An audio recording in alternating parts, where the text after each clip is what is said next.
Wait. So, eto na nga. Dumating na ang ating pinakaantay na helmet. Okay, so mag-unboxing tayo ngayon. And let's see kung ano ba ang difference. Let's see. Mula tayo sa isa. Let's check this one first. Bakit dalawa?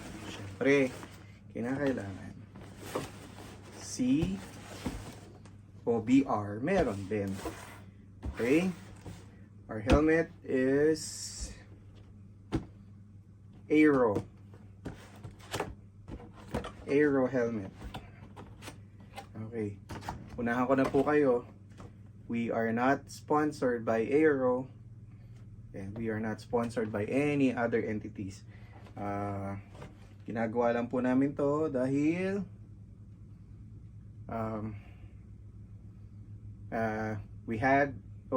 we heard a lot of good things about Airoh.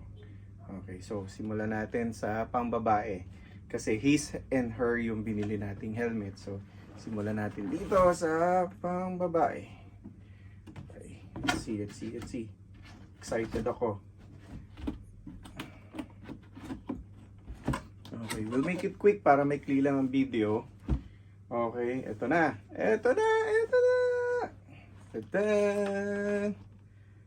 Okay, this is the Balor. Ito yung Balor. Nice, pretty. And the design, I think my wife will gonna love this. Okay, so visor, mahigpit siya. Meron siyang locking mechanism dito. Okay, so I think this is good. Siya, ang lambot ng loob niya. Lambot ng loob. Okay, tapos may kasama siyang chin cover para dito. Okay. So wala siyang dual visor yung dark lens. So single lens lang siya. Single lens. Okay. This is the Balor. For the price, hindi ko pwedeng sabihin dahil hindi ako nagtitinda nito. Okay, pero sasabihin ko sa inyo mamaya at the end of the video kung sino nagbebenta nito ng may discount. Okay. So this is the Balor. So baba muna natin dito to and then we'll open up another one. Okay. Balor for my OBR, for my wife team. Okay. Excited ako doon sa isa. Baba muna natin to. And we'll pick up this one. Okay, another Airoh.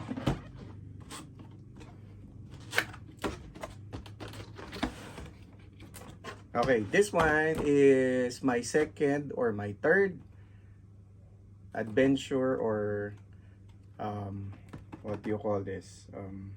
Dual sport helmet. This is a dual sport helmet. My first dual sport helmet was AGB. Second is Bell, and then the third one is Airoh. So it's my I also have the other one. I forgot the name because I'm not using it at all. This is my port na pala. Sorry. Port. Oh. Airoh. So most likely, ito yung mga accessories niya. Hindi natin buksan yan. Let's go to the exciting part.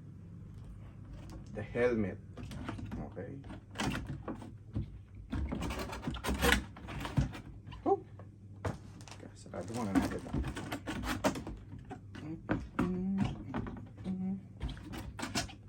Excited din makapagsara ng box. There you go. This is my new adventure or dual sport helmet. By the way, the model of this one is called Commander. So let's see. Oh, nice. Look at the neck. I love this design. Really love this design. Pagkatapos, hindi masyadong maarte, hindi masyadong magulo ang design niya. I have the red, the blue, and the black, which is all present in my GS850. Okay, and then kung mapapansin nyo sa kanya, maikli yung kanyang visor. Maikli yung visor niya. Oh. So, good to. Kasi para sa expressway, hindi siya nakikipaglaban sa'yo. So, you need a shorter visor. Okay. Na good lang na hindi ka nasisilaw pag nakaharap ka sa araw or pag matirik ang araw. Okay. When the sun is up. Okay. So, maikli ang visor, maikli ang kanyang pinaka-shortpet or visor. Okay, maikli. And then, the second one, napaka-lightweight niya. Oh, sobrang lightweight niya. Grabe. Mas magaan pa siya sa AGB. Definitely. Okay. And then, ilan na ba ang positive niya? Dual lens siya. O, mayroon pang lens sa loob. Para pag tirik na tirik ang araw, when the sun is up, hindi ka masyadong masisilaw. Pwede mo siyang ibaba. Okay? Pwede mo siyang itaas, ibaba. So, dual lens siya. Yan. Ayaw na bumaba. Yun. Okay?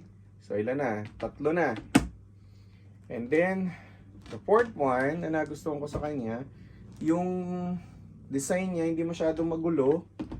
Gusto ko yung ganyan, hindi masyadong magulo. Para kung gusto ko maglagay ng name, pwede pa. Okay? And then, the colorway of my bike is also available in my helmet. We have the blue one, the black, the gray, the red. So everything is in here. So tingin ko magkakasundo kami niya. At sobrang niyang lightweight. Okay? So, for the price, you can contact Clint. I will provide the link on the video after the video para malaman nyo o magkausap kayo if you're interested with Airoh. Pero definitely, this one looks good. And yung loob, sobrang lambot ng loob niya. Ang ganda. So I'm just waiting for my cardo. I will be placing a cardo here later on. So hopefully ma-i-upload ko rin yung video na yun. Okay, so excited akong lagyan siya ng cardo. And then hopefully by the weekend ma-test rin naming mag-asawa to. We'll have a ride by the weekend. Hopefully pag hindi busy. Pero pag busy siguro later on. Okay, so yan, nakita nyo na ang Airoh. The only thing that I don't like sa helmet na to is the chin. Yung chin niya sobrang tulis. Okay, pero design niya yan eh. So, let's give a benefit of the doubt sa designer nito. Pero sana kung pinutol ng kapraso, mas pabor ako doon. Pero ito yung design niya, it's okay. We'll try this one. So lightweight, grabe. Okay, so hanggang doon na lang. So dalawang helmet. We have the Balor for my wife and the Commander for me, for myself. Okay. So Airoh. This is our new helmet. Hanggang dito na lang. See you soon. Bye.